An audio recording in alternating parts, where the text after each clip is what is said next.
할렐루야. 알기 쉬운 조지찬의 저자 김윤환 목사입니다. 제5부 성령론에 대해서 성령론 첫째 시간 성령론의 위치와 서론을 공부하면서 여러분과 함께 은혜를 나누어 보고자 합니다. 성령론의 인식은 하나님을 아는 지식으로 인성을 갖추고 성령이 자신의 감정을 제어하고 다스림의 겸손으로 옷 입고 경성한 성결의 신앙생활을 할 수 있도록 노력해야 합니다. 이는 성령이 임하시고 성경에 대한 올바른 지식이 없으면 자기 자신의 지식을 앞세워 일하는 감정이 마치 하나님이 주시는 계시인 것처럼 착각하고 오직 자신만이 하나님과 교통하는 줄 알게 됩니다. 그러므로 성령론이 올바른 이해와 성령의 간섭이 신앙 성장과 복음을 존속하게 해야 합니다. 사람이 하나님을 아는 지식으로 인성을 갖추고 성령의 바른 진리를 인지하면 성령은 우리 눈을 열어서 그리스도의 사건을 보고 깨닫게 하시고 은혜를 주셔서 분별하게 하십니다. 이는 로마서 10장 17절 말씀대로 믿음은 들음에서 나고 들음은 하나님 그리스도의 말씀을 말미암느니라 하였으니 믿음으로 마음과 생각이 변해야 한다는 말씀을 이해할 수 있을 것입니다. 성령은 우리 밖에서 일어나는 예수 그리스도의 사건을 우리 안에서 형상화하여 우리의 마음을 감동시키므로 신앙을 성장시키고 열매 맺게 하여 죽도록 주님께 충성하겠다고 맹세하게 하는 것입니다. 칼빈은 그의 대작 기독교 강요 성령론에서 성령의 도우심이 없이는 하나님의 말씀을 단 한 구절도 제대로 해석할 수 없다고 하였습니다. 이는 말씀을 해석하는 데는 성령의 도우심이 절대적이라는 말입니다. 조직신학은 나의 지식이나 학술적 논리도 물론 중요하겠으나 그보다는 신앙의 연륜과 기도로 성령의 역사를 가슴으로 느끼고 깨달아 입으로 진리를 말하게 되는 것입니다. 로마서 10장 10절 말씀 마음으로 믿어 의에 이르고 입술로 신하의 구원이 이리라 한 말씀은 성령의 역사는 마음으로 믿어 깨달아 알고 입술로 성령의 역사를 시인한다는 말씀입니다. 이는 성령의 조명이 없이 성경을 자의적으로 해석하면 자기의 감정이 성령의 역사요 진리인 착각하게 된다는 말씀으로 거듭드립니다. 성령은 자고거나 교만하지 않고 겸손하고 조급하지 않으려고 노력하며 하나님께서 그 중심을 보시고 차근차근 진리를 알게 해주셔 신앙을 성장시켜 주심으로 믿음의 경륜에 따라 성령의 도우심으로 성화되어 진리를 알 수 있도록 인도하십니다. 성령론을 교리적으로 알지 못하여 자기 지식에 의존하여 세상 이야기에 끌어다 비유에 의존하여 강론하면 성도들은 진리를 알지 못하고 중도에 육이 되어 버립니다. 그럼에도 요즘 개신교 지도자들은 2단 3단 정지하고 너 따로 나 따로 나만 옳다고 서로가 헐뜯는 모습은 보기에 민망하다 하겠습니다. 그러나 성령을 의지하고 기도하면 성령께서 말할 수 없는 탄식으로 기도하게 하여 주시고 말씀을 묵상하면 진리를 알게 해주시며 마음의 기쁨과 사람의 생각으로 표현할 수 없는 평안을 주십니다. 그러므로 기독교인의 신앙생활에서 성령 사역은 반드시 알아야 하고 성령을 의지하고 믿음으로 기도하며 하나님의 도우심을 기다려야 하는 것입니다. 제1장 성령론의 위치와 서론 성령은 하나님이 창조사역에서부터 시작하여 그리스도의 화해 사역을 거쳐 종말의 완성에 이르는 구속사적 구속에 있어 대단히 중요한 위치를 차지하고 있습니다. 이는 성령의 사역이 창세기서부터 요한계시록에 이르기까지 성경 전체에 걸쳐 성령의 사역이 나타날 뿐만 아니라 하나님이 창조 사역에서부터 모든 면에 나타나기 때문입니다. 성령은 그리스도교의 신앙과 실학에 있어서 절대적 중요한 위치를 차지하고 있습니다.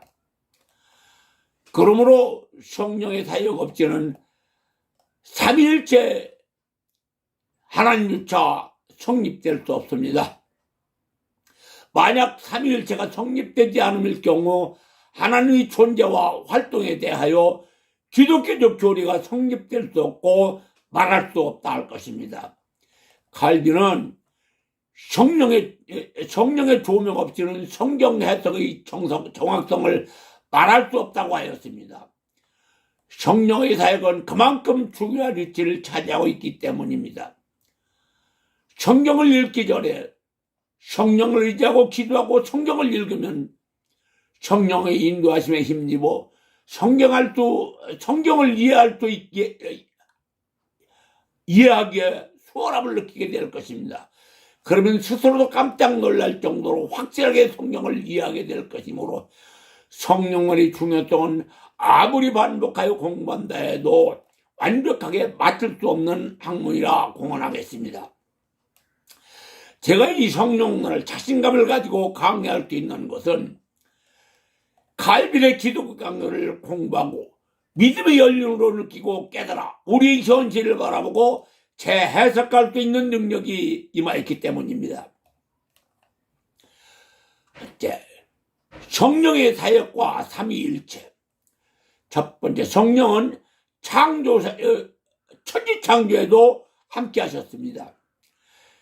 태초에 삼위일체 하나님이 함께 천지를 창조하셨다는 말씀은 창세기 1, 2장만 보면 성부 하나님 단독으로 모든 것을 창조하신 것처럼 보일 수 있으나 요한복음을 보면 성자는 태초에도 계셨으며 성령 또한 창조사에게도 함께 하셨으므로 삼위일체의 사역을 인정할 수 있습니다.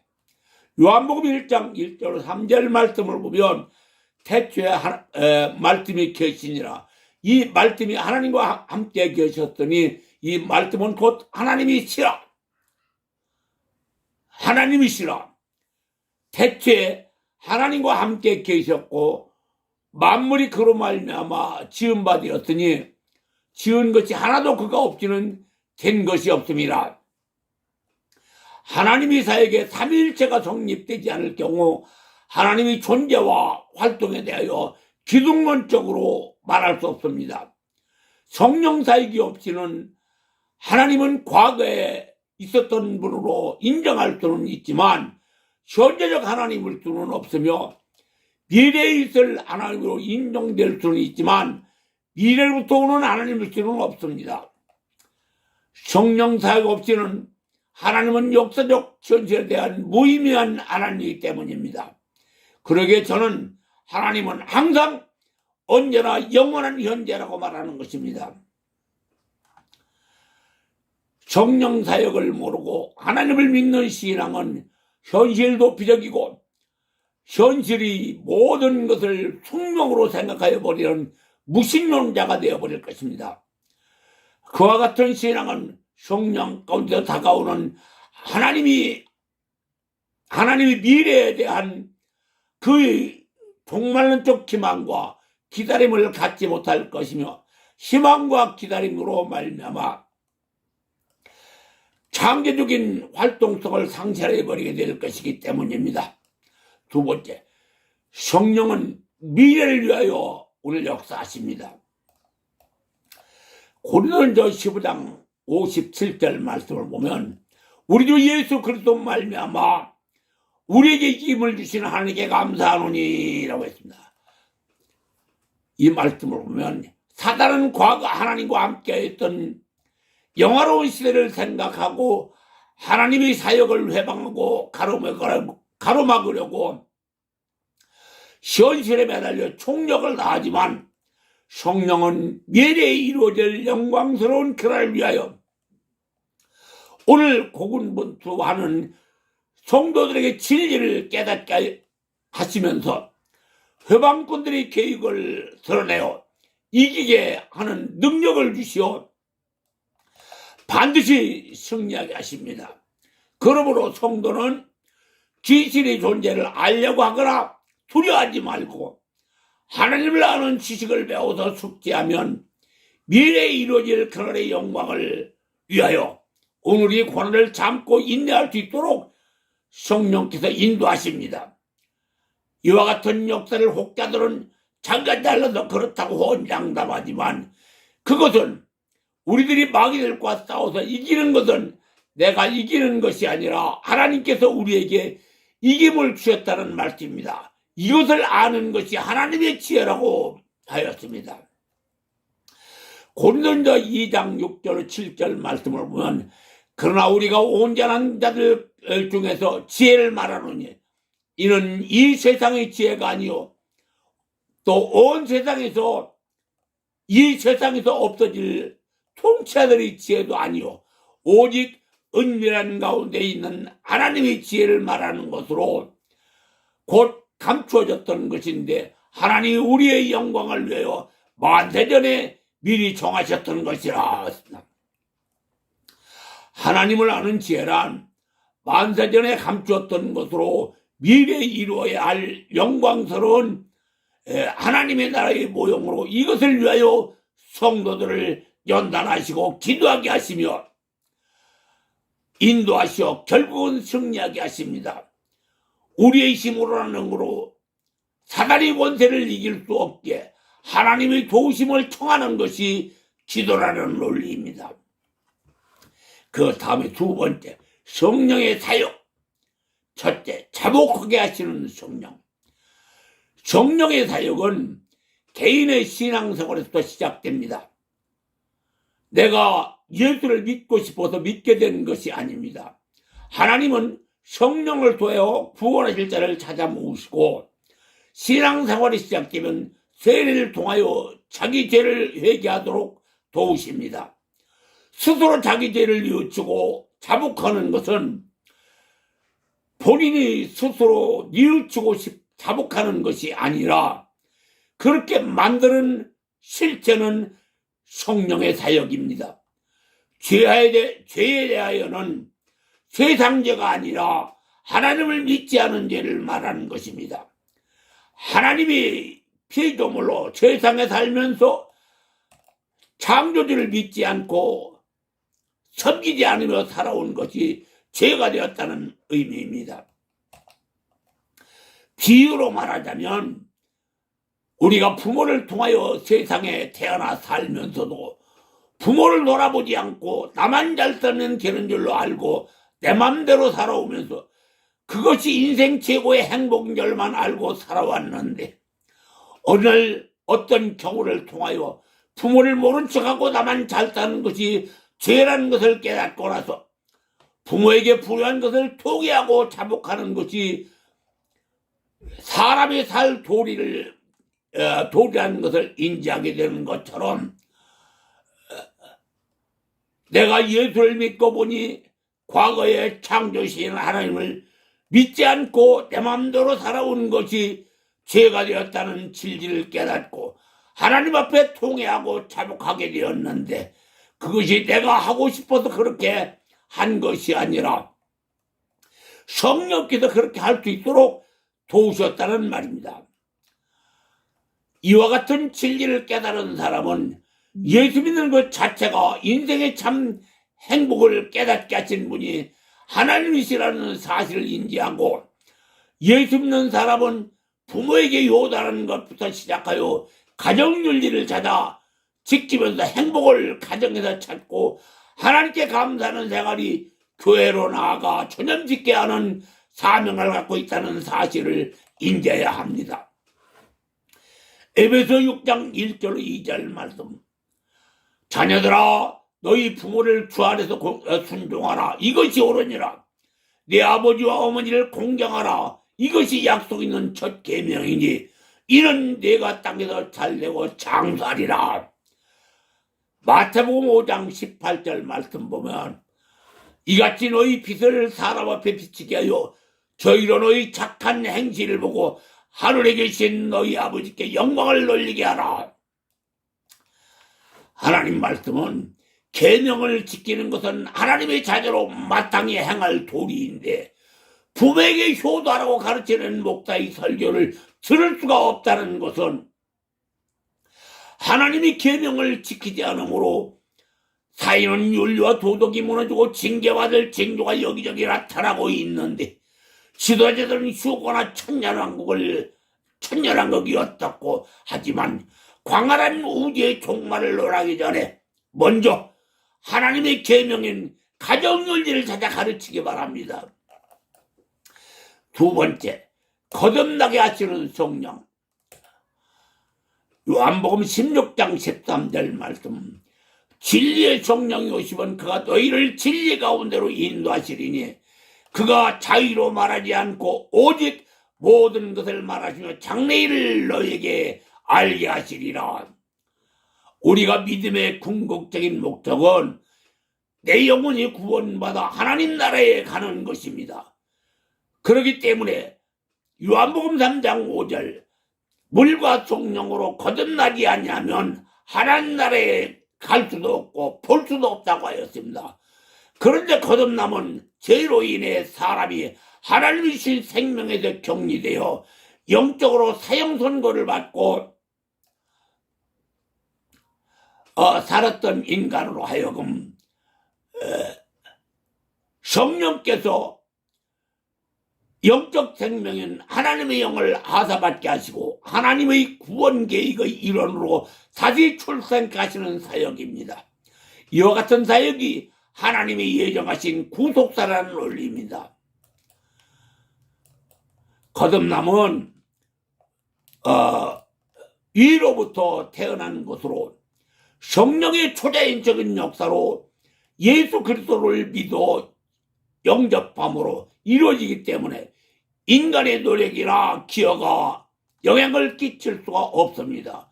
중생이 이르는 과정은 여러 단계가 있으나 중생의 체험 그 자체는 성령의 절대적인 역사로 일대에 이루어집니다. 중생한 결과 그리스도를 통해 새 생명을 정해받았으므로 예수 그리스도의 영원한 구원자의 이론이 되기 위하여 말씀에 전적으로 순종하려는 각고의 노력과 다시는 떠나지 않겠다는 믿음의 결단과 육신의 수고를 기울여야 하는 것입니다. 거듭남에 있어서 성령과 동행하시는 그리스도를 통한 구원과 화해는 단 한 번입니다. 그리고 성장하게 인도하십니다. 신앙이 성장하여 성화되지 않는 자는 육이 된다는 진리를 알고 말씀에 순종하고 굳게 붙어 있어야 합니다. 그러게 요한복음 8장 32절 너희가 진리를 알지니 진리가 너희를 자유케 하리라 하였습니다. 그리스도의 구원 사역은 성령을 통하여 모든 세대에 걸쳐 일어났습니다. 그러므로 예수 그리스도 안에서 일어난 모든 사건은 이제 우리의 삶 안에서 구체화되어야 하는 것입니다. 즉 거듭남은 지금 우리 안에서 구체화되어야 하며 우리의 삶 안에서 현실화되어야 하는 것입니다. 거듭남을 실현시키는 분은 사람이 아니고 성령이십니다. 성령께서는 우리의 눈을 열어서 그리스도의 사건을 보고 깨닫게 하시고 믿음을 불러일으키게 하십니다. 그렇게 하여 우리 밖에서 일어난 그리스도의 사건이 우리 삶 안에서 현재화되게 하는 것이며 예수 그리스도를 믿음으로 진실을 사실화하기 위한 작업이라는 논리입니다.